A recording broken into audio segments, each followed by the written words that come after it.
I am in Istanbul, Turkey, and this is the coolest place to shop. This is the upmarket shopping street. It's a busy Saturday, so let's go for a walk. See what the locals are doing. These are the well-to-do Turks. Lots of expensive shops. Everyone has got the look. Well-groomed, designer brands.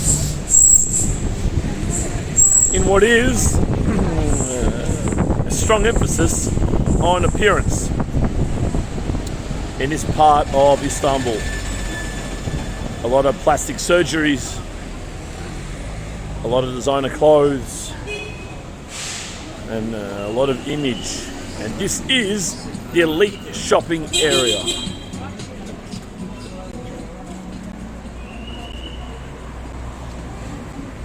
I'll chat here and there to you as we go through this walk.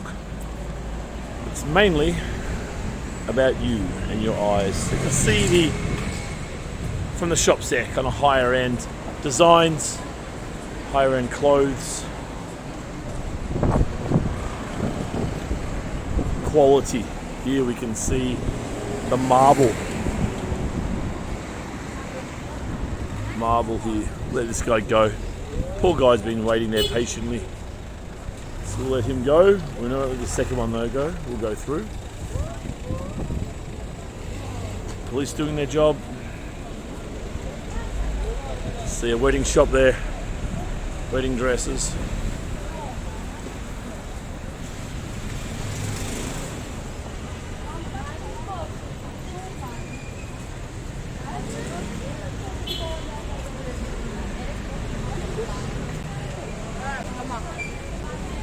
Multitasking, eating sweets as well as shopping. Good job. So something's going on over here. I'm going to guess this is a wedding, is my guess. Without knowing anything, these gentlemen look very striking in their attire, and lots of decorations on the cars as well. Tells me this would probably be a wedding, knowing nothing about the culture or anything, but it's got that vibe about it.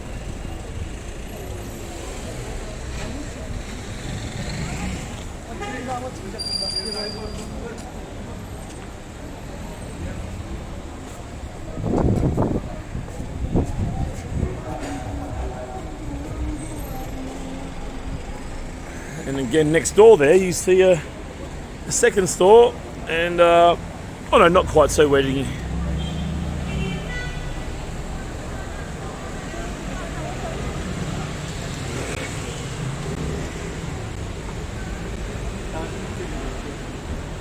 You have some exchange rates here. How many lira for $1? €1, £1. That must be Saudi Arabian. We have the Australian dollar there. Nah, too far from home, baby. Oh, there it is.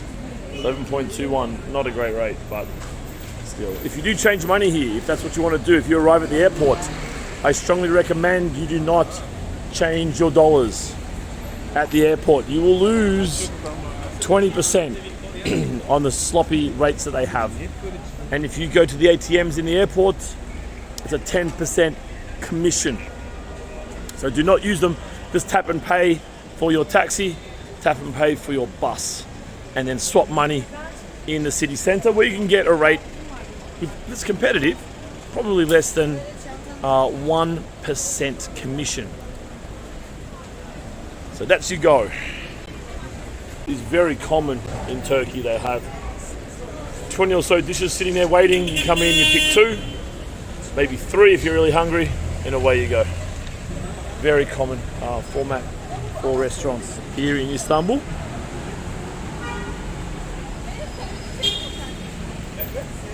There's another very impressive. Look at this. The real wedding dresses.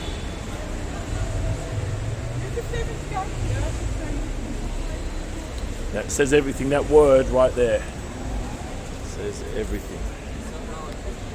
This black cat, will we get bad luck? No, we're good.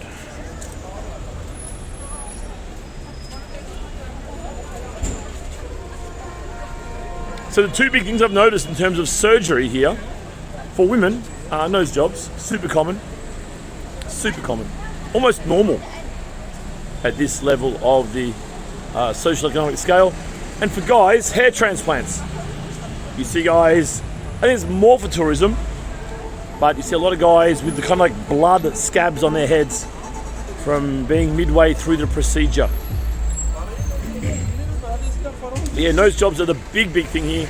You see some chins done, some butts done. And this is what we're seeing here. Quite a bit of Botox as well. You can see a lot of lip filler too. So these kind of global things. But I think Turkey in particular, the nose jobs, it's normal actually for a lot of girls. It's almost like a standard thing at the higher end of the social economic hierarchy. I know several Turkish men and they just talk about it like that's how it is. That's what they do. One guy I know back in Belarus, Turkish guy, his sister, he just paid for his sister's nose job. Just part and parcel of life here, it seems. It's been normalised. Like maybe boobs in Colombia, as an example. These things become normalised and that's what happens. Maybe some other things in South Korea, as another example. But the men's hand transplant thing, I do apologise, my voice is really shot because of, I think it's because of all the smoke I'm inhaling here. That's what you do notice. Less so here, I think, because of the higher socioeconomic status, but there's a lot of cigarette smoking here, and I've really lost my voice. Check for this gypsy, make sure she's not popping my pockets. All right, good. Although while I'm on the topic of crime, it's a pretty low crime country, Turkey. I'm not sure if it's because the government now is very strict or what it is, but you get your scams here, you get your dodginess, you get your bullshit artists. That happens, but it's a bit more civil than I expected. I have to compliment the Turkish culture on some level. Certainly compared to expectations, I guess a lot of the Turks you meet in other parts of the world aren't always the best people, but I've been impressed by the culture here. The openness, the friendliness, the helpfulness. This stuff is, I've been very impressed, I have to say. I certainly have re-rated Turkey, their culture, to be a lot higher than I thought it was. And I've enjoyed my time here. People are proactively friendly, proactively helpful, I would say. I was on the bus last night. Me and my friend are talking about, we think we're on the wrong bus, it's going the wrong direction. And this guy just proactively started talking to us. Do you need some help? Where you headed? Where you trying to go to? What are you doing? Have you want some other ideas? Maybe you can try this. So kind of proactive helpfulness is something I've noticed. Now, of course, we're tourists and we're from Australia, so people tend to like us, just putting it frankly. So this will help. Give you a higher up shot. I'll look back to where we've come from, give you the higher view there. So your standard kind of 4 or 5 levels.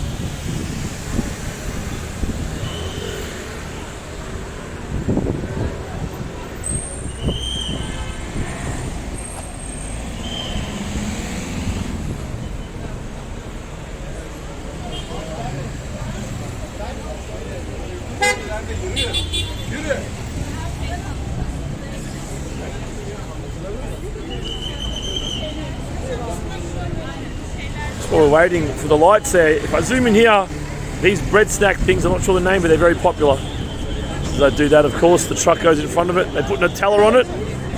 They put Nutella on this, and it's a common snack here. Common street snack here in Istanbul. Apologies if I'm saying Minsk or Belarus. I just come from living there, and I notice myself using these words instead of Istanbul and Turkey sometimes. But I am in Istanbul. This guy's trying to sell something, looks like some, what do you call it, lotto. Some kind of, probably government lotto.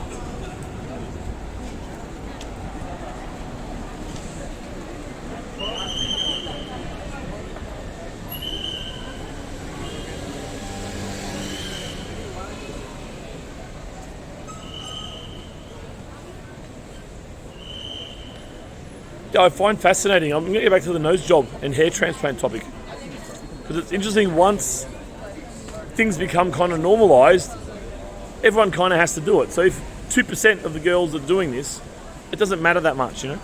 When it gets to kind of 10, 15%, the pressure just becomes so high, I think, to compete. Their natural competitive instincts, instincts to fit in as well, that girls have probably even more than guys. This kind of gets triggered, and before you know it, it's kind of normal. I would say I've been here just 3 days in total, but I've been out all the time, of course, and interacting and seeing what's up. And I've probably noticed, I don't know, maybe 20 girls with the plaster on their nose. So they've had the surgery in the last few weeks. And I would say in this kind of area, I don't know what proportion of the girls have no jobs. But in this kind of area, to be well into the tens of percent, to be fair. So it's kind of a normalised thing.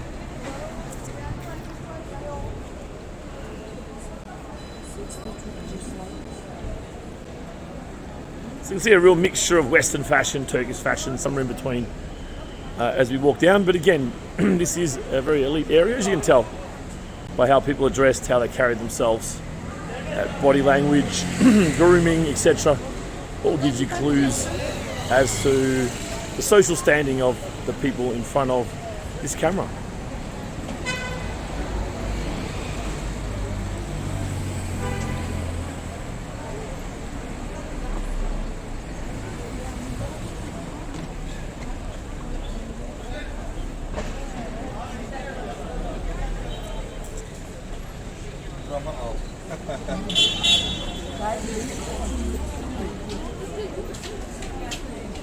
This is a very popular store. Let me get to the edge of the footpath here and look in. It's quite tricky. Oh, it's Zara. Interesting.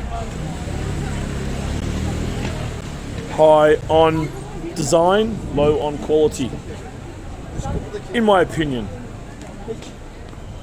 Well-designed stuff doesn't last very long.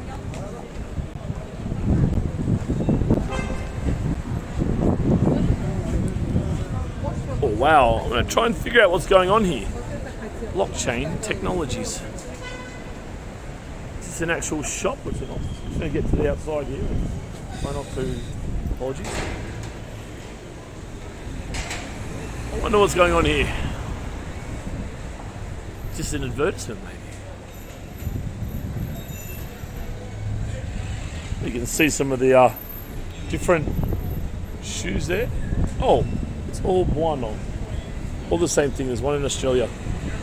Over 40 countries. Check that out.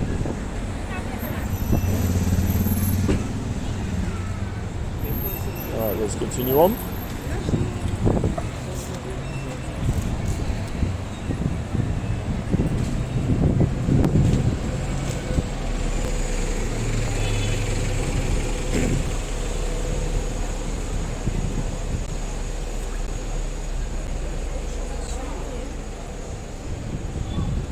Oh wow, here's some nuts or some seeds.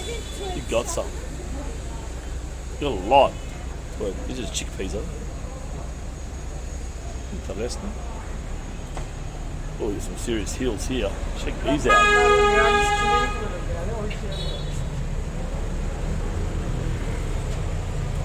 Some real heels in here. And these are very common. Corn, are they just chestnuts, I assume? Yep. So or walnuts, I think. Roasted, definitely not walnuts. Yeah, maybe chestnuts.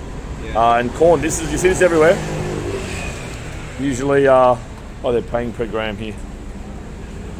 Usually for the corn, it might be just under $1. Depends where you are, obviously. This is going to be expensive here. This is the one I was talking about yesterday. That you mentioned was the... Yep. Yeah.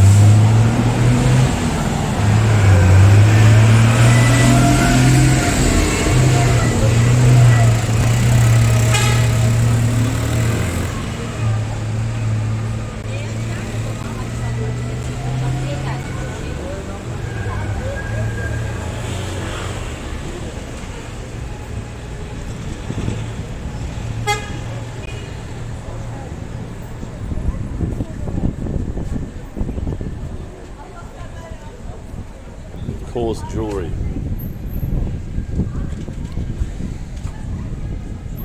Made in Italy.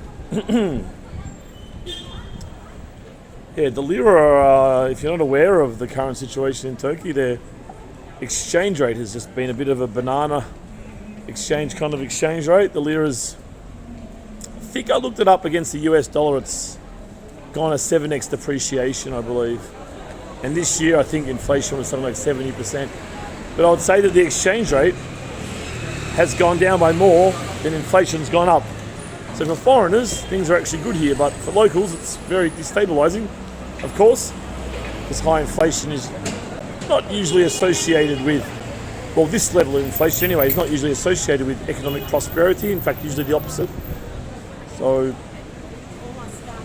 this is a problem for the local people, but if you want to visit, it's probably cheaper for you, and this can help them. It's the beauty of this stuff, is that although it will have a poor effect on the Turks, for other people it's better, so they come here and it helps the Turkish people. So it's a great cycle that does kind of correct itself on some level. If Turkey is known as being very cheap, then people will come here.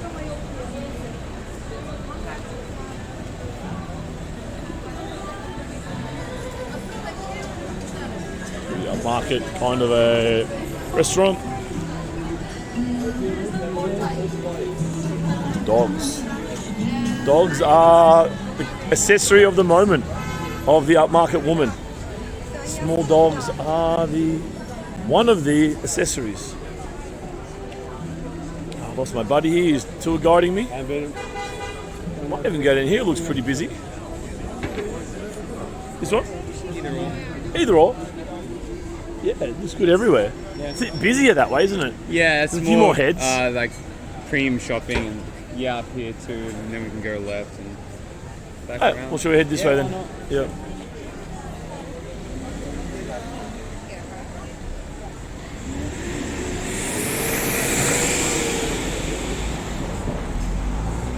Let's pop across. So these are very common. These things. It's almost like a baguette, an American baguette. Some salad in there. Often make on some Nutella as well. And again, more chestnuts. And these give a great smell for the surrounding area. It's 150 grams for about $3 US, or a kilo for around, what's my maths? $15 US. Exchange rate's about 18, by the way, if you didn't realize. 18 lira to $1 US. And we're getting really upmarket now. Louis Vuitton. The brand where there's probably more fake Louis Vuitton things in the world than real ones, by probably a ratio of about 100 to 1 actually. Nonetheless.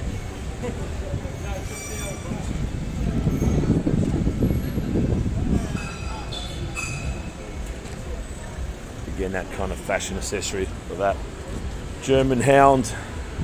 My goodness. You can't imagine, if you're a believer in Darwinian theory, you can't imagine how that thing survived through the ages.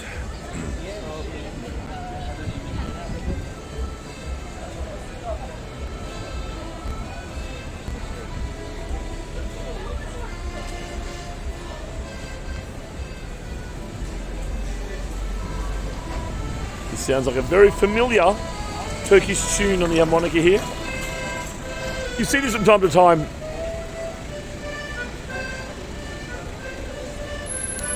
And quite often, there's at least one person listening. There's an old couple on the metro singing and playing something similar the other day, and people are happy to stand there and watch and pay a few lira. And the devil wears Prada.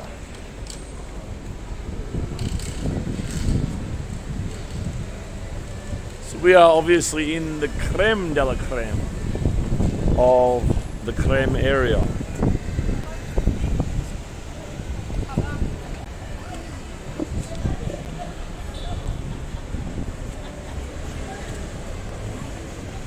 Chanel. Good old Chanel number 5. If I don't know what to buy my mother for a present, this is what I get her. Chanel number 5. The classic. Of course. A lot more wealthy People doing well in life, good on them. Eating out. That's the beauty of an economy, is that if you've got some rich people, that's where it all starts, right? Because they spend it. So if you can work out what to sell them, you'll get their money. Wonderful thing. But if an economy has no rich people, then there's no money to be spent. And you're all screwed. And it's funny, the Chinese are saying this at the moment, no much about communist China. They're got the policy at the moment of let a few get rich. Of course, those few are obviously Communist Party members, but nonetheless, let them get rich first, and then can lift the others up. And as much as it's probably propaganda, there's an element of truth to it as well. You look at the inequality data in China, it's mind-numbing how it's changed in the last 15 years during their real economic burst. But it's kind of true, you need those people with money, and they spend. And yeah, if you're a smart person and you understand something about the market, any market, you can get their money. Give them something they want, give them whatever, some lip filler or some hair products or some nice restaurant to go to. You can take their money and then you'll be rich too. How good is that? Right, enough economics.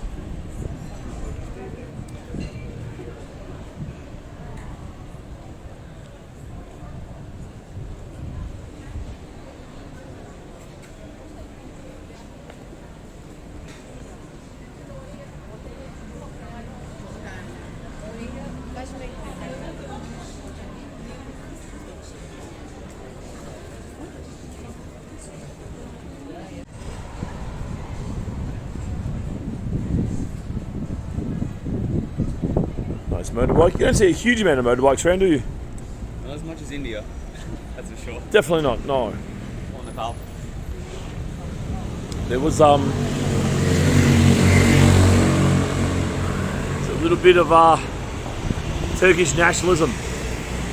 Good on you, Turkish people. Love yourselves, love your culture, love your people. That is the way. That is the way. I love to see a bit of that cultural pride, you know. And that would be the pointy part of a mosque, I would say. Usually is. But I can't see any of the sound speakers coming off it for the call to prayer. Oh, there you go. There's the mosque dome there. It's interesting contrast, Prada and the mosque, isn't it? 2022.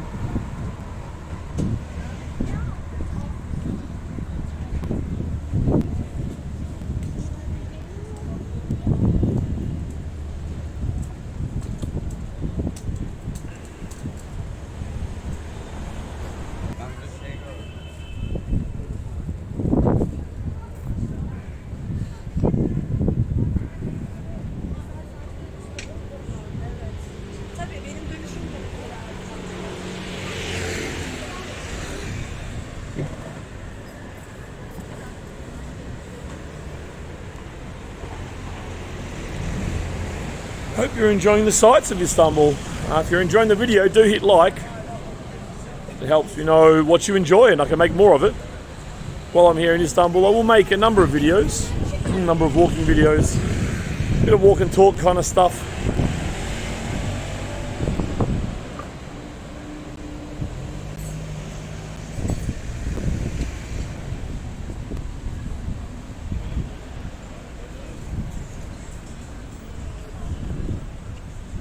Definitely a very lifestyle orientated city. Community feel, despite it being a very big city, still some sense of community throughout Istanbul. Very much coffee, beer, and eating lifestyle. I have to say, Turkish food, look, it's getting repetitive. There's not a lot else here. It's mainly Turkish food, right? It's 95% Turkish food restaurants. But it's good. They only do a few things in general, but it's good. Like they really have mastered their dishes, I would say. So I'm really enjoying the Adana kebabs.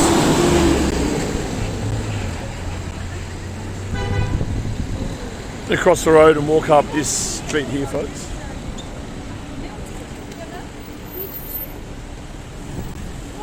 There's a street sign if it helps you.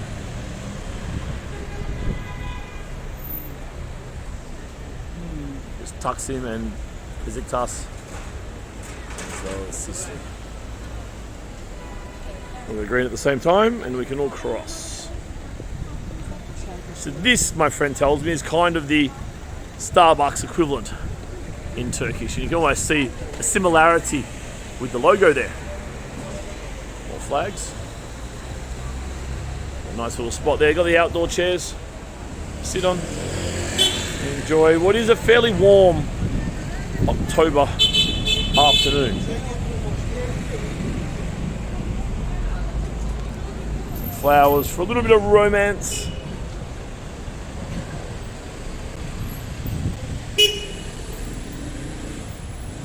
I wonder if this stuff is made from kale. Is it possible?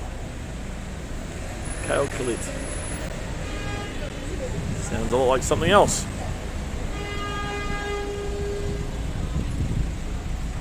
I'm going to keep the camera tilted this way to the road because there's nothing much more than cement on my side. So you guys watch the other side there. Some cars and some of the streets. The stores on the other side.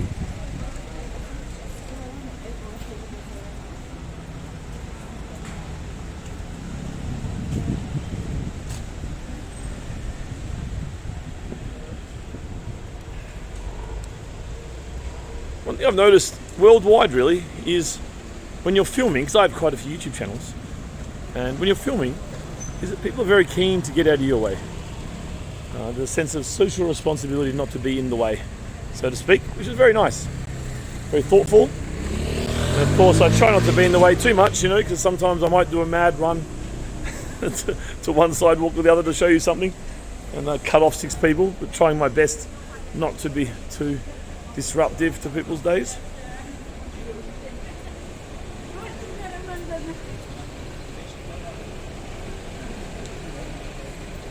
Of course, people love to wave. Although this is kind of, because this is a higher socioeconomic area, they don't tend to wave as much without getting too sociologically analytical about it. This is what I see. Just like if you're watching a sports event, right? And they put the camera on a celebrity, and the celebrity doesn't respond. If you put the camera on a normal person, they scream, "Ah, look, I'm on the TV." I think same kind of mentality, perhaps. Take a left here. Yep. All right, let's let a few of these go.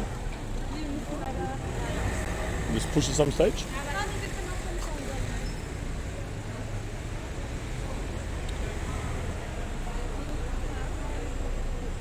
A little bit more residential here.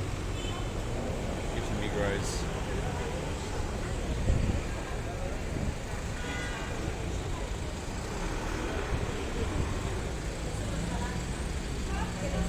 Shall we cross? Be patiently waiting for the right moment. It's getting a bit quiet here. Is there somewhere else to go, or should we cut this? Go up and then left, and then I'll go back into the main. Oh, a little bit more to come? Okay, we'll go up a little bit more. Got a steep incline here. You do get this a lot in a city, Istanbul, these hills. And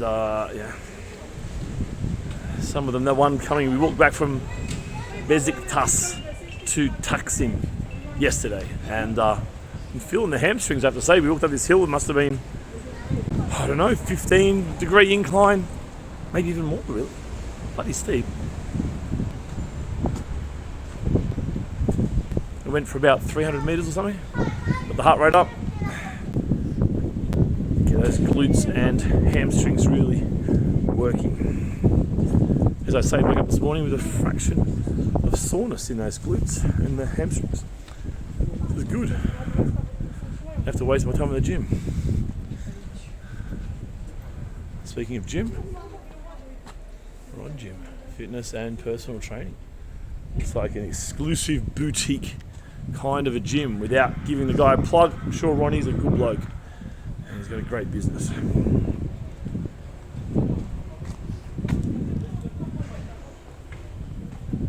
Yeah, I haven't actually really seen that many gyms around Istanbul. Really, That's seems true. to be a hard thing to find. That is true. I think it's been like that in This is Nepal interesting. and India as well. Yeah, I mean, you wouldn't expect those cultures to have them, but Turkey, where images are at the forefront, certainly in this part of Istanbul, you would expect gyms to go with that, wouldn't you? Yeah, I mean, Gym culture to go with that. I mean, back in Australia, you find gyms everywhere. Like almost, I don't know. Saying every corner would be an exaggeration, but there's no shortages. You can find them. Yeah. They're around, especially inner city region. But here, that's the first gym I've seen for sure.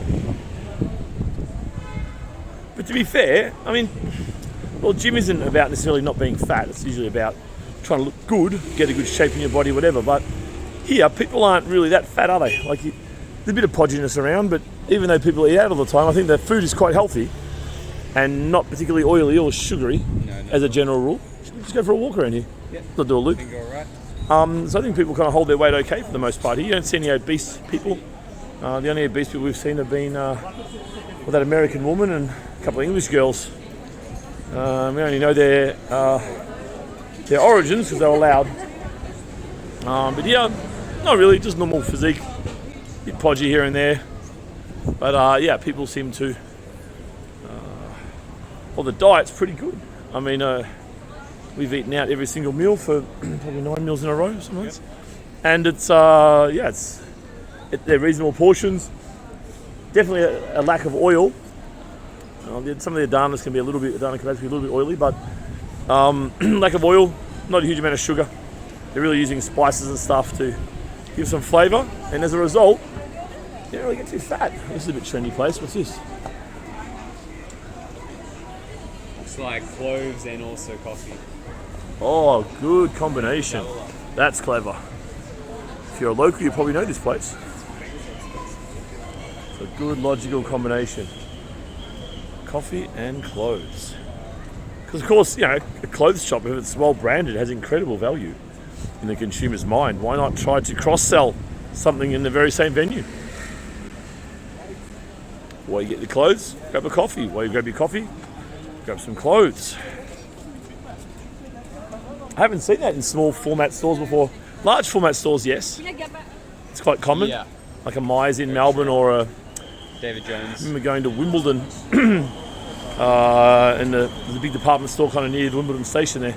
It had something similar. But I think it's, normal. Pretty normal.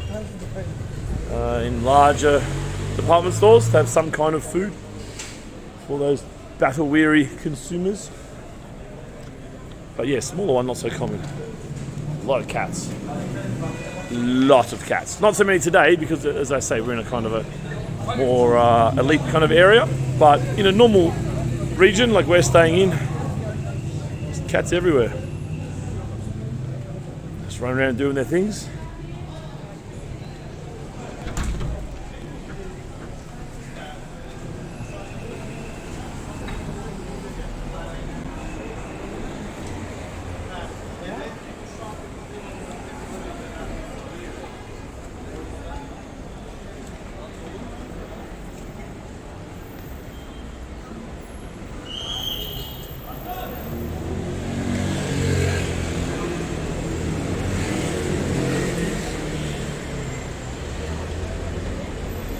Got some good old Australian merchandise.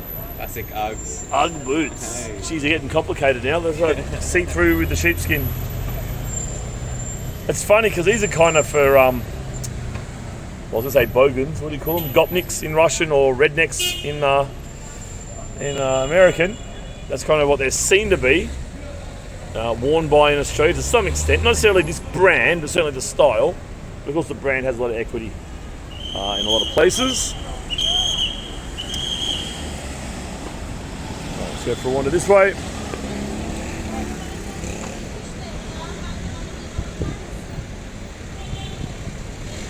One thing about having such a dense city is it gives a certain energy, and I don't know if you can feel this on the camera or not, but it's certainly a vibe. You got more people. Comes a vibe. This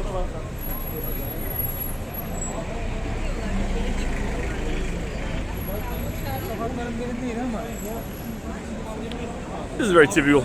Just random dude hanging out, smoking this cigarette. Very normal here.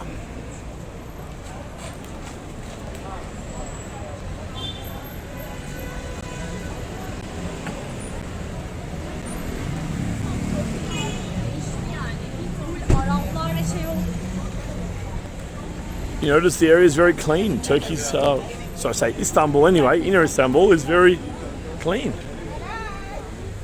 For the most part. Obviously this is a, of course, wealthy shopping strip, but just in general.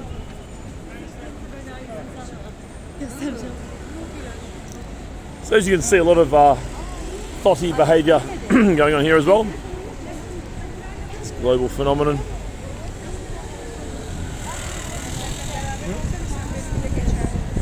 Looks like a very typical busy Saturday afternoon.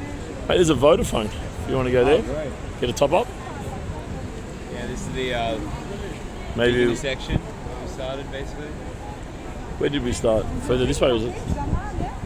I'll pop in there.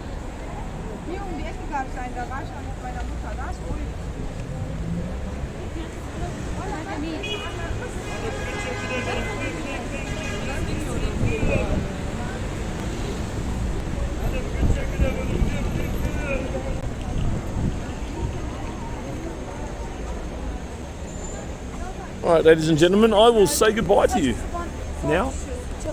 Thank you for your company today. If you enjoyed the video, do click like. If you're subscribed, I do thank you. If you are not, then you probably should be. There's the big red button in front of you. Do press it.